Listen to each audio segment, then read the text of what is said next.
Welcome back. Let's look at what many regard now as the most dangerous piece of legislation to ever come before an Australian Parliament.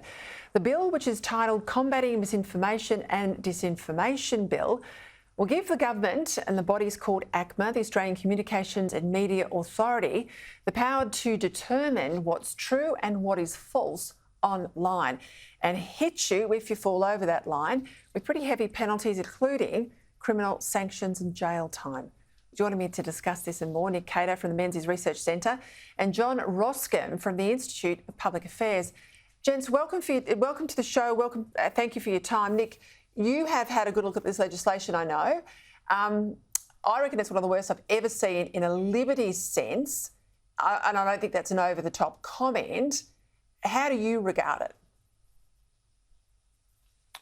I think it is a very, very dangerous step, Peter. I mean, not only are you giving a government agency the power to decide what is fake news and what is not, what is misinformation and what is not, you've got these enormous fines that they can impose with, as far as I can see from the legislation, no right of appeal except through the Administrative Appeal Tribunal. So, in other words, this is in a kangaroo court situation. You know, the Australian Communications and Media Organisation decides X, and that becomes what happens. It's very dangerous. I mean, we don't want government censoring anything. It is much more harmful to allow that to happen than whatever damage the misinformation, so-called, could do itself. And John, I also think too there'll be a rearguard action from the platforms who, rather than end up with an ACMA decision, will just take down, just tell you to remove things, just make it disappear, alter algorithms in order to avoid the consequences of ACMA and probably end up with a much more heavy-handed approach. But you work for the IPA. It was founded on the basis of free speech. Someone said to me last night, I think it was Morgan Begg, one of your colleagues, that this bill has its origins in the Morrison era. Now, I went back and had a look at this. It's right to say the origins are the Morrison era, but there's a lot of difference in that because the Morrison government got a report from ACMA, you correct me if I'm wrong, but they didn't do anything with it. What can you tell us? Well, that's right, Peter. There's a couple of aspects to this. We have to go back to 2017, of course, when then Minister Scott Morrison said, well, freedom of speech doesn't create any jobs. So Scott Morrison continued on that trend. And exactly as you said, before the last federal election, ACMA produced a report which was an ambit claim demanding the sorts of powers that Labor is now going to give it. Paul Fletcher, the communications minister, endorsed ACMA's claims.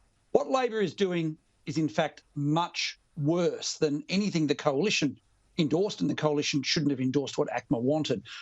What the Labor government is now going to do, it's going to exempt itself from its own laws. So it is going to target citizens, it's going to target regular people sharing information and having discussions. But the Labor government doesn't want to impose any misinformation laws on the government itself or on academia, which we know is just as likely to disseminate misinformation as citizens. So it is an incredible double standard, and these double standards get worse. It was just a few hours ago that Penny Wong, as Foreign Minister, tweeted that freedom of expression, freedom of assembly are key aspects of our democracy, and she was talking about the outrageous behaviour of the Chinese government putting out arrest warrants for dissidents.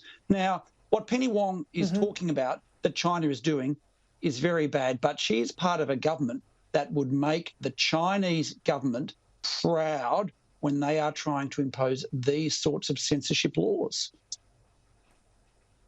You're not wrong, and I have to say, a lot of those Liberals involved in this not legislation, it never got that far with the Morrison government, but acquiescence, if I can say that, to the ACMA recommendations, are still in the coalition now. So I'm hoping the opposition, despite their presence, is going to raise their voice pretty loudly against this. Let's go to renewable energy, Nick. The Australian Financial Review reporting today, wind and solar are entering the market at only half the annual rate required, says the market operator, if they're going to hit the government's 2030 target of 82% renewables. Now, we're not going to get to net zero, and we're certainly not going to have cheap power, whichever way you look at this. We're told renewables are cheap. Well, they don't feel cheap. And we're not going to have the emissions down to renewables up to 82% come 2030. Why don't we just call this done and get back to the days when power was cheap in this country? Well, we're not going to get to net zero this way. It's going to be very hard to get to net zero, very, very hard. Nobody knows exactly how we do it. But look, there are a lot of countries around the world that have got, a pretty close 95% zero or 95% carbon-free electricity grid. There's lots of those to got to the position we're going to get to apparently by 2043.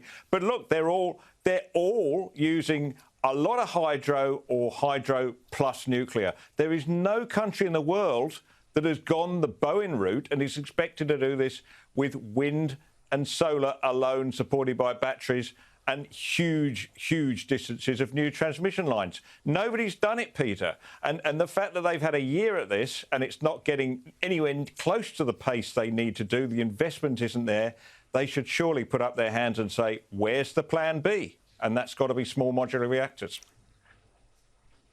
Spot on. And of course, right across the country, they're bullying farmers to put up these transmission towers, and they're starting to fight back. Let's go to Victoria, John. Liberal leader John Pizzuto. Interesting story in the Herald Sun today. This is the legal defamation action being brought by the expelled MP Moira Deeming against him of the allegations he made that she was a Nazi sympathiser. Pizzuto said in the paper when asked who's going to pay your legal fees, he says, I'll be paying them myself. Sorry, it'll either be the party, he said, or myself. Now, you know the Victorian Liberal Party division as well as I do. How do you think members are going to react if they're forced to pay Pizzuto's legal defence for having thrown out a woman from the party room who was standing up for women's rights, the same woman who, amongst the party membership, she's still a Liberal Party member, is a virtual rock star? Well, that's right, Peter. I think if we're talking about Liberal Party members, they want this fixed. They want Moira back in the parliamentary party. They want to identify the real enemy, which is Daniel Andrews, and they don't want legal action, and they certainly don't want to be paying for legal action. This is something that should have been put to bed a long time ago. Both sides should come together. Moira should be back in the parliamentary party, and the Liberals in Victoria should move on. No doubt about that. Nick Cater, John Roscombe, thank you both for your time.